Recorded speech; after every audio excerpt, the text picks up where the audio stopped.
pulled beef chuck roast. It's what's for dinner.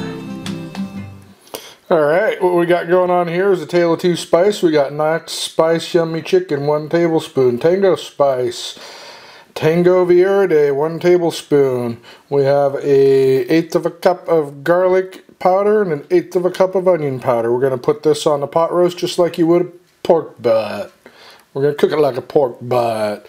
I saw online that you can do chuck roast. I'm sorry I said pot, didn't I? I meant chuck. You can do chuck roast and do pulled beef just like you do pulled pork. Let's give it a try. Gonna cook it low and slow for about 4 hours. Then we're gonna foil it up and finish it off for about 2 more hours, or maybe a little less. Grill's running hot and I'm still adjusting temperature, figuring things out, so we'll see how it goes. And that's our show today.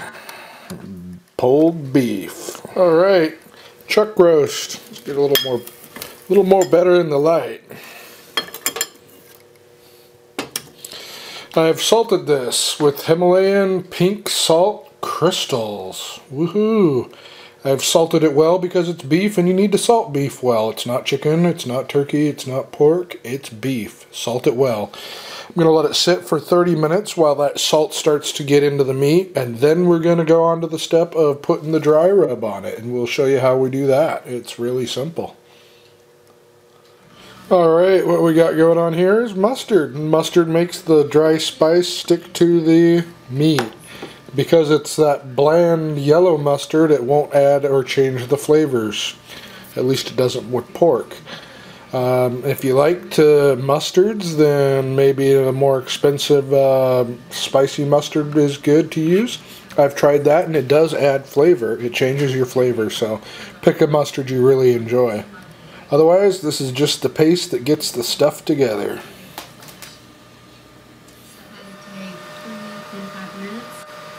We'll just check and see as it progresses, and we'll see what it looks like when it's done.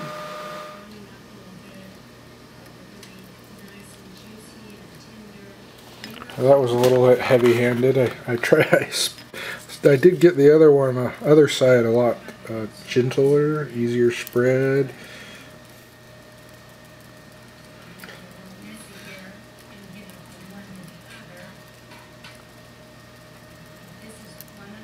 It's a Thurston County Amateur Barbecue Cook-Off. Now's your chance to bring your backyard barbecue skills into a local county-wide competition and see just how good it really is with the first annual Thurston County Amateur Barbecue Cook-Off competition. Just think, you could have a shot at prizes and recognition and have a great time as well. All the proceeds go to AFAB World. Go to afabworld.org or call 754-2868 for all the information. Preliminary rounds are forming now. It's the Thurston County Amateur Barbecue Cook-Off. Alright, the rest of it's going to take a little bit more effort to get it done around the sides, so we're going to have to use 2 hands and no camera.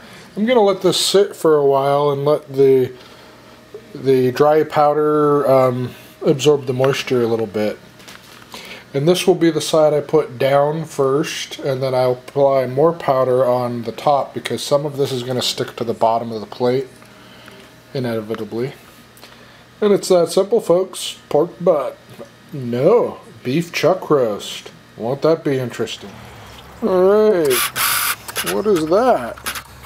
Why, that is what's left of a fir cone after a squirrel eats it. Yep, Spaz decided to eat breakfast there. Maybe telling me I need to put some peanuts out for her or something. So let's get the barbecue going. We got it started on clean. And somebody had asked, does this have a side burner? Yes, it does. That would be Leela. Spelled the same way as my cousin Lila, who will be 101 in November. Gonna have to cook up something special for that one, huh? Alright, we got our chuck roast there. Dry rub, just like you would any old pork butt. And yeah, anyways, about as successful. And we've got our water pan. Had a little bit of oil in the bottom there.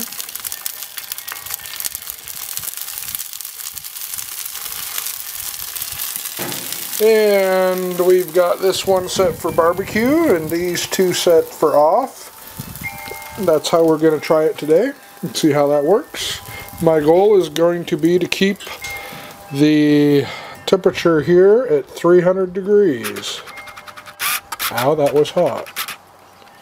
So when I come back out, I hope that it won't be any higher than that. And like I said, I got 2 of the 3 burners off and the third one down on wood pellets. You just drop them in. Ta-da! Alright, I'll come back out in 10 minutes with my candy thermometer and we'll set that up next to the meat and see what temperature that's at. What's cooking at. Alright, 15 minutes says it's 310 degrees there. We got kind of a 50 degree-ish weather with probably 3 to 5 mile an hour wind. So here's our thermometer, candy deep fry thermometer. We're just going to set it at this end of our meat. There we go. And that'll tell us what the temperature is right there. And yeah, it's kind of foggy. Anyways, it doesn't look like it's too hot overall. My pellets did all burn up. They're coals down there now, so we'll add more. It looks like we'll have to add more every 15 minutes or so, which isn't really important. I'm going to try just, well, I can see there's a pellet right there that hasn't burnt. So this burner is burning them and that one isn't. So I'll have to put them all over here anyways. Yeah, well, I'll try and stack them or something. The water is moving a little bit, but it's not boiling. Infrared shouldn't need a steam bath anyways, according to the instructions. Alright, 20 minutes later, the heat's about where we want it at. And it's at 260, 70 degrees. So that is exactly where we want it at. It's going to be hot. Don't do this at home without some sort of gloves. Ow, that was hot. Yeah. Like I said, do not do it. Alright. I forgot to mention that it was at 240, 270, so this needs to be flipped. It's been 3 hours halfway through our cook, so we're going to flip it now. Alright, we've flipped this way. So the hotter end is now on the cooler side. I also moved it a couple of inches that way. And we're going to let it go. We'll put some more. Every 15 minutes I'm putting wood pellets in because they're about done in 15 minutes. It takes them about 4 minutes to get going and about 10 minutes to cook. And that's our chuck roast. And we're going to probably scorch it when we're done. Look, it's starting to weep. I'm going to let it weep for a few minutes and then I'm going to wrap it in foil. Alright, we're going to stir this for 2 to 3 minutes per side.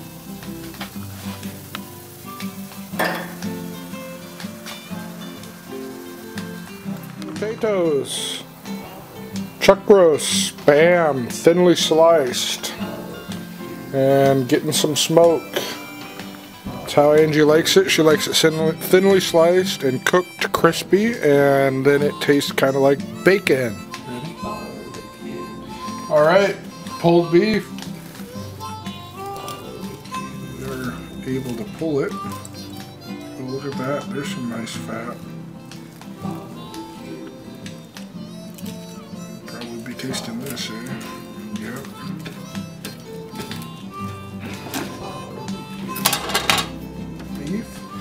And there we have it.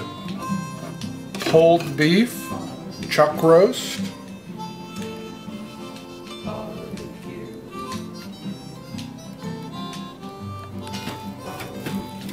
It's pretty soft and tender. It's looking like it's working good.